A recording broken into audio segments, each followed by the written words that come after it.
Үндүк баккан токтогулдук ишкер жазында бир жумуртка 150 сомго чейин сатылат.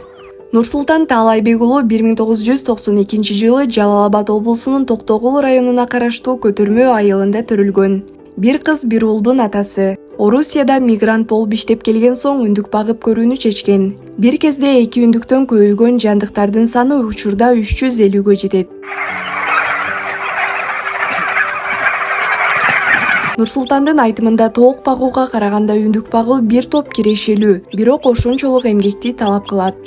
Үндүктөр бир жылда 2 жолу балапан басып чыгарат. Жазында чыккан жөжөлөр күзүндө союп жегенге, сатканга ылайыктуу болуп калат. Үндүктүн баасы 1800-2000 сом болсо, өткөн жылы 3000 сомго чейин көтөрүлгөн. Ал эми жазында бир жумуртка 150 сомго чейин сатылат. Жаш фермер бул кирешелүү ишке кызыккандардын саны артып, Кыргызстанда жылдан жылга үндүк баккандардын саны өсүп жатканын белгилейт. Каарманыбыздын алдыда ири көлөмдөгү үндүк ферма ачып, жергиликтүү калк үчүн жумуш орундарын түзсөм деген пландары бар.